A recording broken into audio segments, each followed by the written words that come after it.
To formally. Okay, my name is Ibipoimi Bikipuna Ugo. That is my name, my given name, but I'm popularly, or rather best known, Bobby Ugo. I'm from Sabagria community, and my mom is from Okuluba community. So I'm from the both communities, which call Okuluba Sabagria. Thank you. Okay, thank you very much, Mr. Bobby, speaking to us from the diaspora. We'll come back to you, please, briefly. What does this your foundation stand for as the DG of the foundation, please? Thank you. Our charity foundation, as the name implies, we reach out to humanity, and our motto is being inscripted in that pattern, which is giving a helping hand to humanity. Okay. So it's a charity organization. Okay. Okay, Mr. Bobby, I will ask you this moment, why do you tend to open this foundation? And what's the motive behind it, please? Tell the viewers. Okay. The vision, the mission. Okay, thank you very much for having me. I'm joining you guys from York in UK. York City. The motive behind this UK.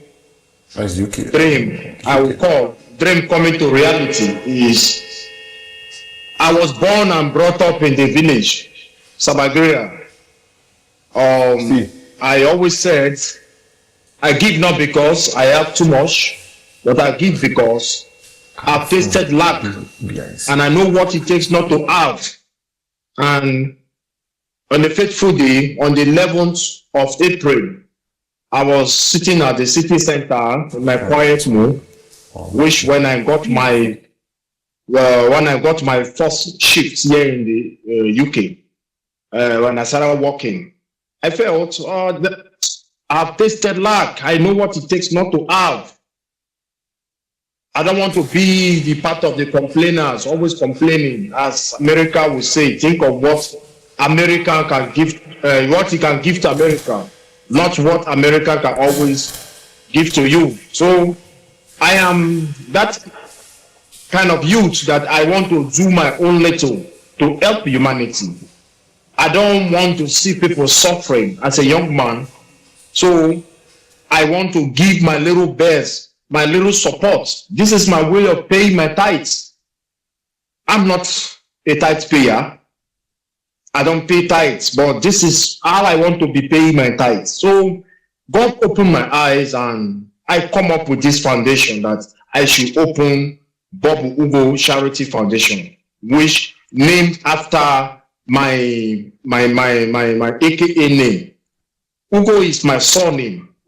So the motive behind this foundation is just to provide support to the needy, just to provide help, giving a helping hand to humanity. That is just the motive. We cannot provide all. It's only God that can provide all for every individual. So I said, if God is blessing me to an extent, people should be able to share my profits. Whatever gain I make, people should be able to share. I want to be part of the youth that when I'm no more, what I've done, the little I've done will stand the test of time. My children will come to see that this is what our father did. So that is motive behind this foundation. Okay, thank you, Mr. Bobby. Speaking from all the way from the York City, if I'm not mistaken. The only lady in the studio, Yorkshire. Why do you choose to join this foundation? Thank you for this question. I choose to join this foundation because I love seeing people happy, and I love reaching out to people in the little way I can. So this is the only way I can reach out to people directly. Let me come to the spokesperson. I know that the foundation just embarked on a very laudable project, a pavilion to say at Okuluba Sabagria. You might be the supervising person, or you are one of the person that overseeing it to the completion. So what can you say about the project from the inception? Yeah, well, the project is something like you rightly mentioned, the president rightly mentioned. He loves making people happy. He loves giving back to the society. And the foundation encompasses all the local governments in Bayelsa. And they say charity begins at home, right? So he deemed it fit that let him start something that a legacy project. Okay. And that is the pavilion you're seeing there. He just woke up and said that this is what he wants to do. And as the president, once the vision there says this is what he wants to do, we as team members will just follow up. So as the project just started, as if people were just thinking, Bobby has started again, social media everywhere, because they know him as a politician as well. Okay. So Bobby has started again. But apart from being a politician, Bobby is someone that his personality is quite different from what people see online. Okay. So he started the project, and so far so good. So many foundations and brands keyed into the project by donating shares, by taking over the roofing level and other areas in terms of the building. And the project is complete. Okay, Mr. Bobby, are you still there with us, please? I'm with you. Mr. Bobby. I'm here. Okay. You just heard from your spokesperson about the pavilion. Please, can you tell us how you come about this pavilion and the challenges you face and those that backed you up? Okay. First and foremost, I want to appreciate God Almighty. Whatever that I'm doing is just God. I will always tell my wife that, say, when someone asks you what is grace, say use your husband as the definition of grace. I am grace myself. God's grace has always been sufficient for me. So this dream just came in. I say, okay, charity begins at home. Where do I do? Okolopa Sabagira, they are twin communities. How do I bring in these two communities together? I told my ex-man in the community, which is Joe, that what project do we do? Ask the community, what did they want? And the Okolopa Sabagira people said, every Christmas we have football season, which it will normally open from on the 11th to maybe 30th of the year. So they said they need a pavilion. That particular spot that we are building the pavilion is where they always rent canopies every year. Dignitaries will come, sit down there, and the rest. They said this is what they want. I asked my ex-man, go to the site, look at the place. And when they took the measurement, I said this measurement is too big. It's too big for what I can handle. As God may have it, he said, boss, I think if we can do this, we can do this. I said, okay, let's start. And on the 13th of April, on the 13th of May, we went to site. It was like a play. We started declaring. And as a project manager in view, because I'm studying project management in my master's. So as project management manager in view, I gave the project 8 weeks. So we started it. As God may have it, if I were to spend 1 million naira, I've spent 3 billion. I say, if I were to spend 1 million, I've spent 3 million. So to tell you that the project even encompasses what I was planning or what I budgeted for. But at some point, when everybody started going, seeing how the project is going, donors, friends start coming in. The likes of my friend, Prince Fade, my sister Tina, my good uncle, Honorable Fred Ugo. No, they came in.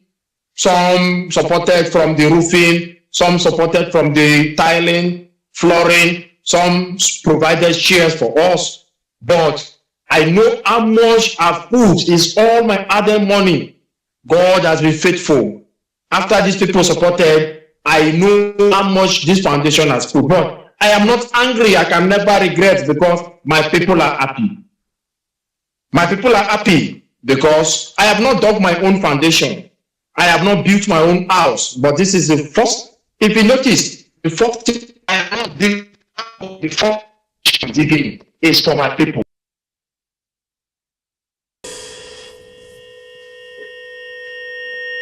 Okay, just highlighted how far you backed on that project and to the completion.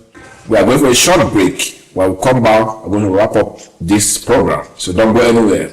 Stay tuned to NDTV on Delta Chronicles.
Delta Chronicles on NDTV. On Delta Chronicles, we talked about the Niger Delta cultural heritage.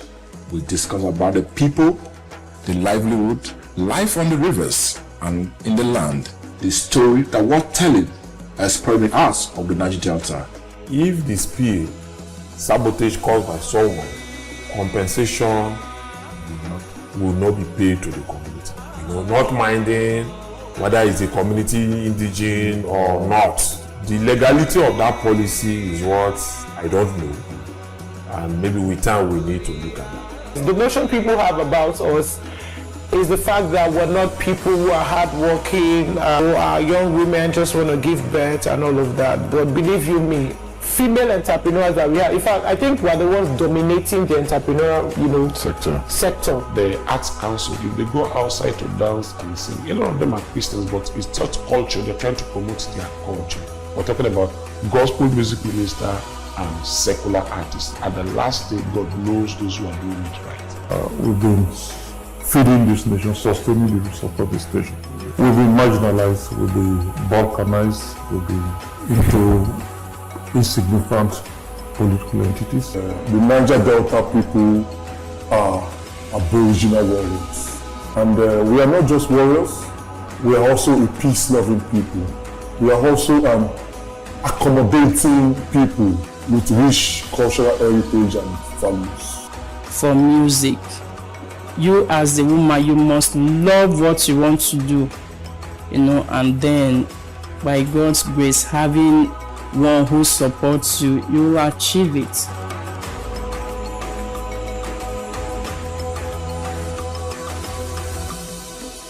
Okay, welcome back from that short break. And this is Delta Chronicles on Niger Delta Television. We are still here in the studio discussing about Niger Delta. In the studio, we have Mr. Simeon from the spokesperson of Bobby Ugo Charity Foundation and Miss Joy. Miss Joy. Yes, okay. In the diaspora, we have the president of the foundation, Comrade Bobby Ugo. Bobby, I see you with us. We'll come back to you. Please give us some minutes. As a female, how do you see Bayelsa girls and also the Niger Delta girls? To say, how can you describe them? Okay, I've been here not too quite long, so I'm not used to their cultural pattern here. Where are you from? I'm from Edo State. We're from Niger Delta. I was not born and brought up in Niger Delta environment. Where did you grow up? I was born and brought up in Niger State. Okay. So I'm more dead in the northern part. Wow. Yeah. Okay, so what advice do you have for the girl child? The advice I have for them is that they should focus on their education. Okay. Because the few times I'm here, the way I used to see the girl child environment here, their own focus is to get married and give birth. So, but they're fulfilling the Bible now. Go to the world and multiply. So I tell you that it's against the most academics, in terms of their career, okay. They are not too involved in that. Okay, so you're telling them they should focus more into their career and into academics as well too. What about career? What kind of advise them to go into? Okay, if like they should go more into skills. What kind of skills? There are a lot of skills like baking, okay, hairstylists. There are so much that a girl child can do than giving birth and staying in man's house being idle. Okay, Mr. Simeon, describe Niger Delta youth. Okay. As a youth yourself. I will describe the Niger Delta youth as energetic, they are brave, okay, they are intelligent, stubborn sometimes, when necessary, rather. When I mean stubborn sometimes, or when necessary, we are hospitable people, but we don't like oppression. So when we stand in the face of oppression anytime, any day. So I would say that Niger Delta youth, in summary, I would just say that they are good people. They are good people. They are friendly people. Okay, Mr. Bobby, are you still with us? I'm here. Okay, Bobby, we'll let you go. I know that you are engaged with other activities. Your final advice to Niger Delta youth and the leaders of Niger Delta, and what the future holds for this foundation. Okay. My final advice to the Niger Delta youth is we shouldn't just depend on waiting for one leader to foot our bills, to do something for us. I believe that we should, as my member Joy rightly said, we should get engaged, we should get something doing. It's only when you get something doing, that's when somebody can support you.